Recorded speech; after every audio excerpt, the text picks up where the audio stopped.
Xin chào tất cả mọi người, chào mừng mọi người đã đến với kênh của mình Viva Crochet.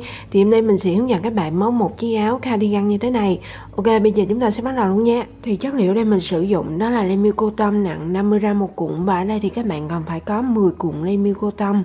Và kim móc len mình dùng có độ dày đó là 4mm. Thì bước đầu đó là các bạn sẽ bước vào và móc cho mình mảnh thứ nhất. Và để móc được mảnh thứ nhất trước đó là các bạn cần phải lấy mũi đầu tiên. Và cách lấy mũi đầu tiên cụ thể sẽ là như sau. Trước đó là các bạn sẽ căng len ra như thế này. Sau đây các bạn sẽ dùng kim móc và quấn quanh len một vòng. Sau khi mà các bạn đã tạo được một phần lỗ như thế này rồi thì các bạn sẽ dùng kim móc và kéo len qua phần lỗ như thế này cho mình. Như vậy là các bạn đã có được một mũi đầu tiên như thế này rồi. Bước tiếp theo đó là các bạn sẽ gài lên cho mình tổng cộng là 78 mũi móc xích. 1 2 3 4 5. Thì sau khi mà các bạn đã gài lên đủ cho mình 78 mũi móc xích rồi thì bước tiếp theo đó là các bạn sẽ bước vào và móc lên cho mình dòng thứ nhất. Và để móc dòng thứ nhất trước đó là các bạn sẽ móc lên cho mình 2 mũi móc xích nữa. Sau đó thì các bạn sẽ bỏ qua cho mình 3 chân móc xích đầu tiên, 1 2 và 3. Sau đó thì các bạn sẽ đâm vào chân móc thứ tư này, kéo len qua và móc lên cho mình một mũi nửa kép. Tiếp theo đó là các bạn sẽ đâm vào 10 chân móc kế tiếp, móc liên tục cho mình 10 mũi nửa kép trên 10 chân móc.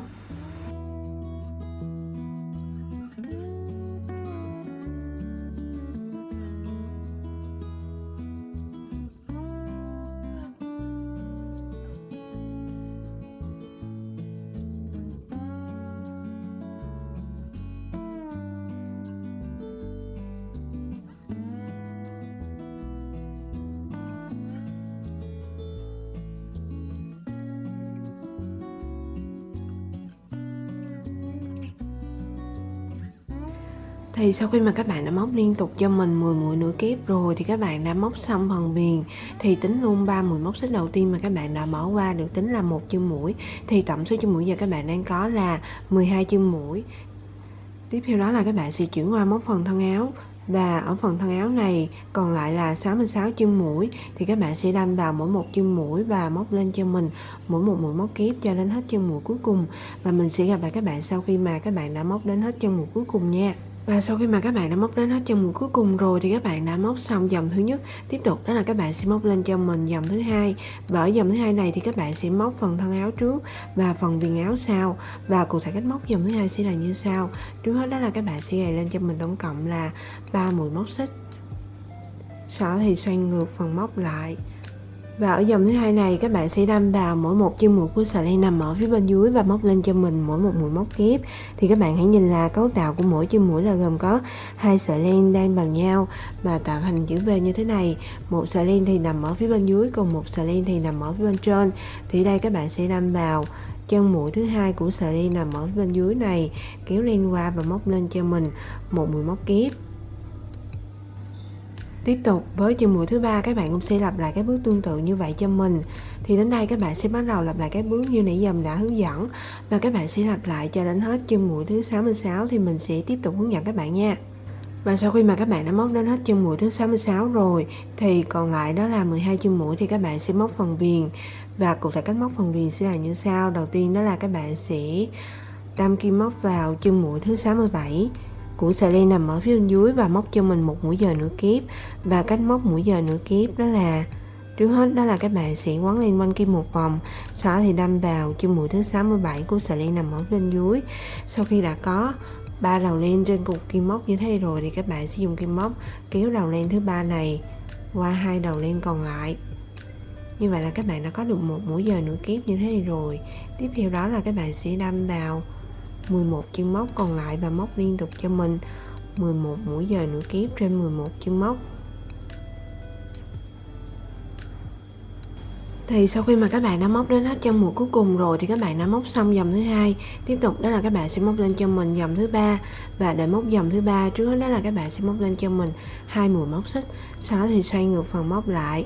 Tiếp theo đó là các bạn sẽ đâm vào chân mũi thứ hai của sợi len nằm ở phía bên dưới và móc lên cho mình một mũi nửa kép.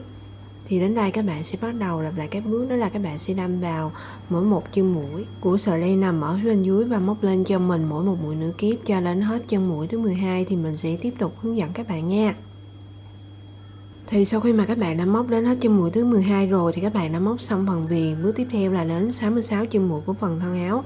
Thì các bạn sẽ đâm vào mỗi một chân mũi của sợi len nằm ở phía bên dưới và móc lên cho mình mỗi một mũi móc kép cho đến hết chân mũi cuối cùng.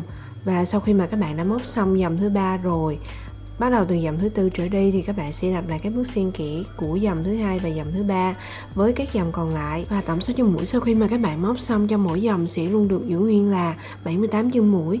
Và các bạn sẽ lặp lại các bước như vậy cho đến hết dòng thứ 20. Và mình sẽ gặp lại các bạn sau khi mà các bạn đã móc xong dòng thứ 20 nha. Thì sau khi mà các bạn đã móc xong dòng thứ 20 rồi thì các bạn đã móc xong mảnh thứ nhất.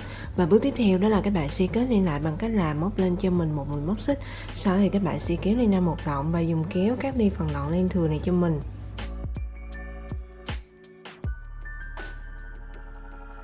Và sau khi mà các bạn đã móc xong mảnh thứ nhất rồi thì tiếp tục đó là các bạn sẽ móc cho mình mảnh thứ hai. Và cách móc mảnh thứ hai sẽ tương tự giống như là mảnh thứ nhất mình đã hướng dẫn, và nó chỉ khác một chỗ là các bạn sẽ móc số mũi cho phần thân trước và phần viền sau. Và sau khi mà các bạn đã móc xong mảnh thứ hai rồi thì tiếp tục đó là các bạn sẽ móc cho mình mảnh thứ ba. Và cách móc mảnh thứ ba sẽ tương tự giống như là mảnh thứ nhất mình đã hướng dẫn, và nó chỉ khác một chỗ là thay vì ở mảnh thứ nhất các bạn móc lên là 20 dòng thì ở mảnh thứ ba này các bạn sẽ móc tổng cộng là 48 dòng. Và sau khi mà các bạn đã có được 3 mảnh rồi, bước tiếp theo đó là các bạn sẽ chuyển qua tạo hai phần vai cho mình. Thì để tạo được hai phần vai, trước hết đó là các bạn còn phải chia mảnh thứ ba này ra làm 3 phần. Thì tính từ tay trái của mình tính qua là phần A, tiếp tục là phần B và cuối cùng là phần C. Thì phần A và phần C có tổng số dòng là giống nhau, là gồm có 20 dòng cho mỗi phần, và phần B có tổng số dòng là 8 dòng. Và sau khi mà các bạn đã chia ra làm 3 phần rồi, bước tiếp theo đó là các bạn sẽ tạo phần vai thứ nhất bằng cách là các bạn sẽ nối phần C này với mảnh thứ nhất cho mình, và cụ thể cách nối sẽ là như sau. Trước hết đó là các bạn sẽ úp hai mặt phải hướng vào bên trong, còn hai mặt trái thì sẽ hướng ra bên ngoài. Sau đó thì các bạn sẽ đâm kim móc vào chân mũi đầu tiên của mảnh thứ nhất và chân mũi đầu tiên của phần C là nằm ở đây. Tiếp theo đó là các bạn sẽ dùng len và lấy mũi đầu tiên cho mình.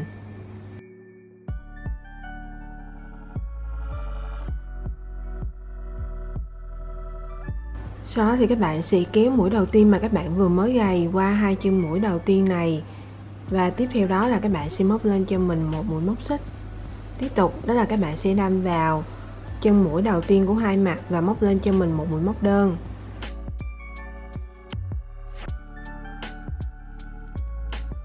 Và để nhận biết được là các bạn sẽ đâm vào chân mũi nào ở các chân mũi kế tiếp thì các bạn sẽ dựa vào cấu tạo mũi mà các bạn đã móc lên ở phần thân áo. Cụ thể là các bạn đã móc lên bằng cái mũi móc kép. Thì như vậy, một chân mũi các bạn sẽ đâm vào phần giữa của mũi móc kép, và chân mũi kế tiếp thì các bạn sẽ đâm vào phần đầu. Và bước tiếp theo đó là các bạn sẽ đâm vào chân mũi nằm ở phần giữa của hai mặt và móc lên cho mình một mũi móc đơn. Tiếp tục đó là các bạn sẽ đâm vào chân mũi nằm ở phần đầu của mũi móc kép thuận hai mặt và móc lên cho mình một mũi móc đơn kế tiếp. Và đến đây thì các bạn sẽ bắt đầu lặp lại các bước như nãy giờ mình đã hướng dẫn, đó là các bạn sẽ đâm vào mỗi một chân mũi của hai mặt và móc lên cho mình mỗi một mũi móc đơn cho đến hết chân mũi cuối cùng. Và mình sẽ gặp lại các bạn sau khi mà các bạn đã móc đến hết chân mũi cuối cùng nha. Sau khi mà các bạn đã móc đến hết chân mũi cuối cùng rồi thì bước tiếp theo đó là các bạn sẽ kết liên lại cho mình.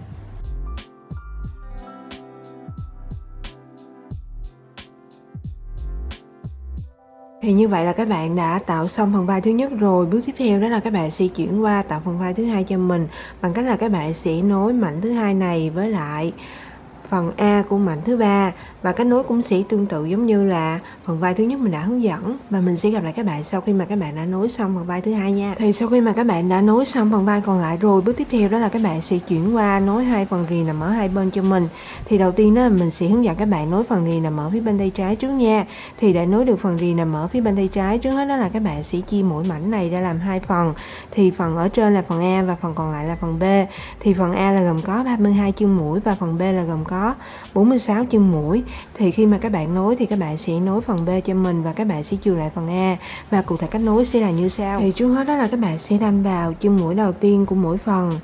Sau đó thì các bạn sẽ lấy mũi đầu tiên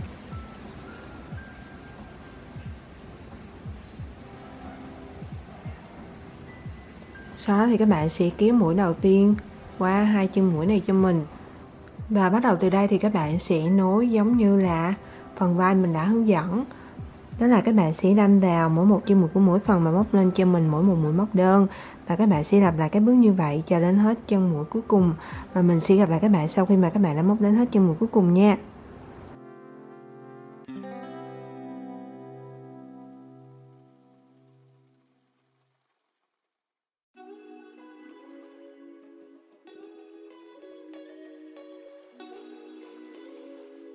Sau khi mà các bạn đã nối xong phần rì nằm ở phía bên tay trái rồi, tiếp tục đó là các bạn sẽ nối phần rì nằm ở phía bên tay phải, và cách nối cũng sẽ tương tự giống như là phần rì nằm ở phía bên tay trái mình đã hướng dẫn. Và mình sẽ gặp lại các bạn sau khi mà các bạn đã nối xong phần rì nằm ở phía bên tay phải nha. Thì sau khi mà các bạn đã nối xong phần rì của bên còn lại rồi, bước tiếp theo đó là các bạn sẽ chuyển qua móc hai phần tay áo cho mình. Thì đầu tiên đó là mình sẽ hướng dẫn các bạn móc phần tay áo thứ nhất trước nha. Thì để móc được phần tay áo thứ nhất trước đó là các bạn cần phải lấy mũi đầu tiên, sau đó thì gầy lên cho mình tổng cộng là 84 mũi móc xích.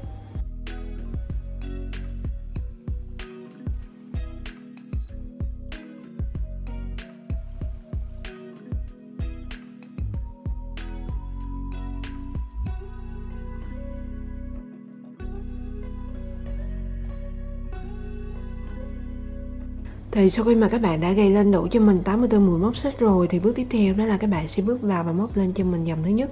Và để móc dòng thứ nhất trước đó là các bạn sẽ gầy lên cho mình 2 mũi móc xích nữa. Sau đó thì các bạn sẽ bỏ qua cho mình 3 chân móc xích đầu tiên, 1, 2 và 3. Sau đó thì các bạn sẽ đâm vào chân móc thứ tư này, móc lên cho mình một mũi nửa kép. Tiếp theo đó là các bạn sẽ đâm vào 10 chân mũi kế tiếp, móc liên tục cho mình 10 mũi nửa kép trên 10 chân móc. Như vậy là các bạn đã móc xong phần viền tay áo. Bước tiếp theo đó là các bạn sẽ chuyển qua móc phần thân tay áo bằng cách là các bạn sẽ đâm vào các chân mũi còn lại và móc lên cho mình các mũi móc kép cho đến hết chân mũi cuối cùng. Và sau khi mà các bạn đã móc xong dòng thứ nhất rồi, với các dòng còn lại các bạn cũng sẽ lặp lại các bước tương tự giống như là phần mảnh thứ nhất mình đã hướng dẫn.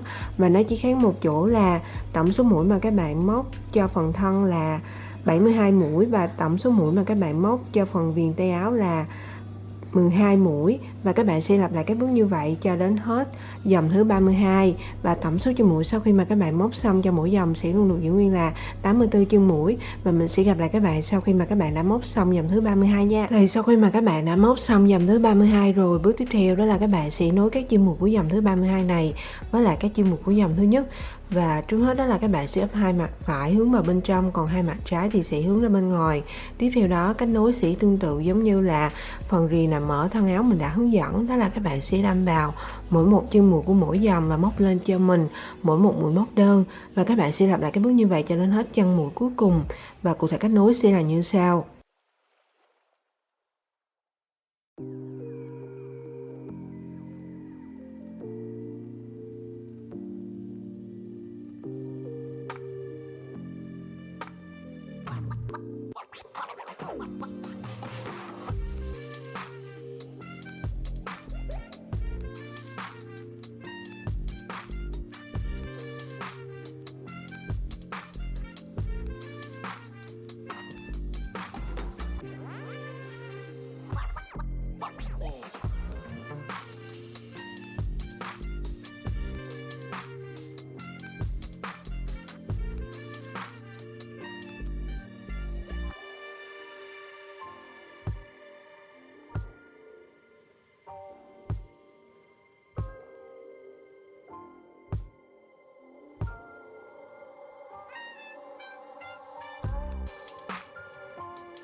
Thì sau khi mà các bạn đã nối xong phần tay áo rồi, bước tiếp theo đó là các bạn sẽ lọt lại mặt phải của tay áo. Sau đó các bạn sẽ nối phần tay áo này với lại một bên của phần thân áo cho mình. Và cụ thể cách làm sẽ là như sau.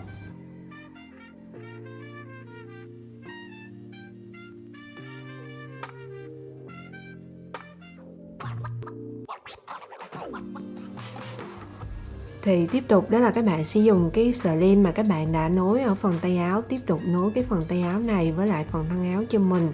Thì trước hết đó là các bạn sẽ đâm vào điểm giao nhau của phần thân áo. Sau đó thì các bạn sẽ kéo mũi đầu tiên của phần tay áo này qua phần thân áo cho mình.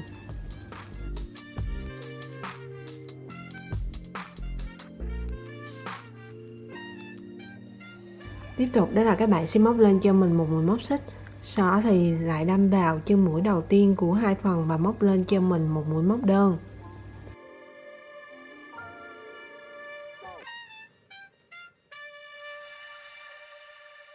Tiếp theo nữa là các bạn sẽ đâm vào chân mũi thứ hai của phần thân áo và chân mũi nằm ở chính giữa của mũi móc kép thuộc phần tay áo. Sau đó thì kéo len qua và móc lên cho mình một mũi móc đơn. Kế tiếp thì đến đây các bạn sẽ bắt đầu lặp lại cái bước đó là các bạn sẽ đâm vào mỗi một chân mũi của phần thân áo và mỗi một chân mũi của phần tay áo. Thì đối với phần tay áo thì một chân mũi các bạn sẽ đâm vào phần giữa của mũi móc kép và chân mũi kế tiếp thì các bạn sẽ đâm vào phần đầu của mũi móc kép và móc lên cho mình cái mũi móc đơn, và các bạn sẽ lặp lại cái bước như vậy cho đến hết một vòng và quay lại điểm bắt đầu là nằm ở đây. Thì mình sẽ tiếp tục hướng dẫn các bạn nha. Thì sau khi mà các bạn đã móc xong một vòng và quay lại điểm bắt đầu rồi thì bước tiếp theo đó là các bạn sẽ đâm vào chân mũi đầu tiên là nằm ở đây, sau đó thì kéo lên qua và móc cho mình một mũi dời. Tiếp theo đó là các bạn sẽ kết mũi lại cho mình.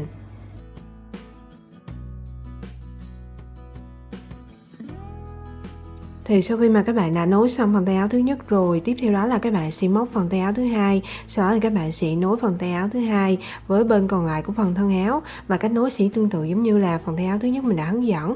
Và mình sẽ gặp lại các bạn sau khi mà các bạn đã nối xong phần tay áo thứ hai nha. Thì sau khi mà các bạn đã nối xong phần tay áo còn lại rồi, bước tiếp theo đó là các bạn sẽ bước vào và móc phần viền của áo. Thì các bạn sẽ bắt đầu móc từ phần rìa nằm ở phía bên tay trái cho đến hết chân mũi cuối cùng nằm ở phần rìa phía bên tay phải. Và cụ thể cách móc sẽ là như sau. Bước đầu đó là các bạn sẽ đâm kim móc vào chân mũi đầu tiên nằm ở phần rìa phía bên tay trái, sau đó thì các bạn sẽ dùng len và lấy mũi đầu tiên cho mình.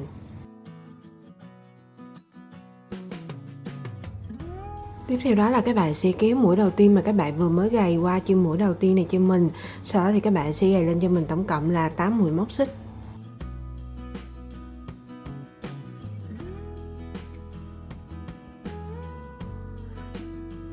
Sau khi mà các bạn đã gầy lên đủ cho mình 8 mũi móc xích rồi thì bước tiếp theo đó là các bạn sẽ bước vào và móc lên cho mình dòng thứ nhất.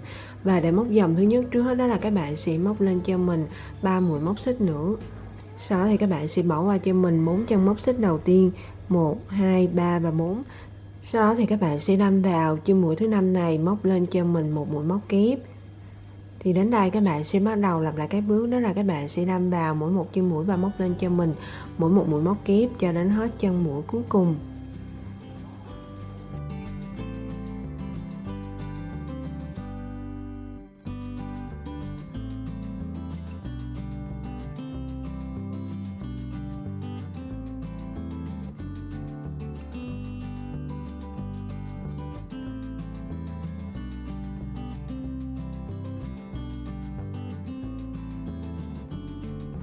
Thì sau khi mà các bạn đã móc đến hết chân mũi cuối cùng rồi thì các bạn đã móc xong dòng thứ nhất của phần viền và tổng số chân mũi giờ các bạn đang có là 8 chân mũi. Bước tiếp theo đó là các bạn sẽ bỏ qua cho mình chân mũi thứ hai của phần rìa, đâm vào hai chân mũi kế tiếp, móc liên tục cho mình 2 mũi dời trên hai chân mũi. Tiếp theo nữa là các bạn sẽ xoay ngược phần móc lại và bắt đầu móc lên cho mình dòng thứ hai. Thì dòng thứ hai này các bạn sẽ đâm vào mỗi một chân mũi của sợi len nằm ở phía bên dưới và móc lên cho mình mỗi một mũi dời nửa kép. Và các bạn sẽ lặp lại cái bước như vậy cho đến hết chân mũi cuối cùng.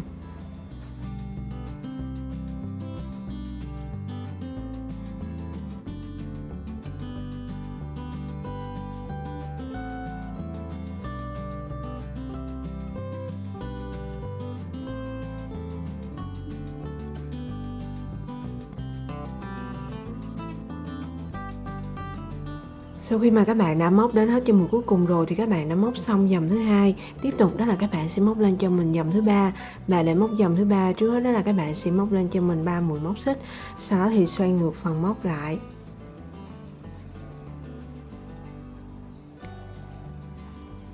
Và ở dòng thứ ba này bắt đầu từ chân mũi thứ hai trở đi thì các bạn sẽ đâm vào mỗi một chân mũi của sợi len nằm ở phía bên dưới và móc lên cho mình mỗi một mũi móc kép cho đến hết chân mũi cuối cùng.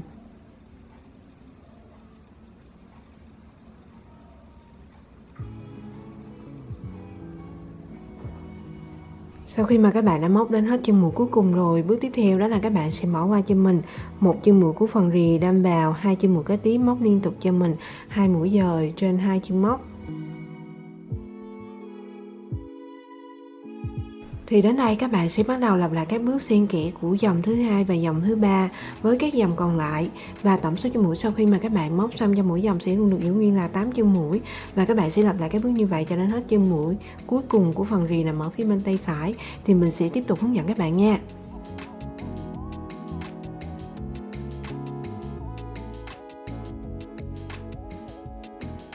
Thì sau khi mà các bạn đã móc xong phần viền áo rồi, bước tiếp theo đó là các bạn sẽ dùng kim khâu và khâu lại những đoạn len bị thừa vào bên trong của chiếc áo.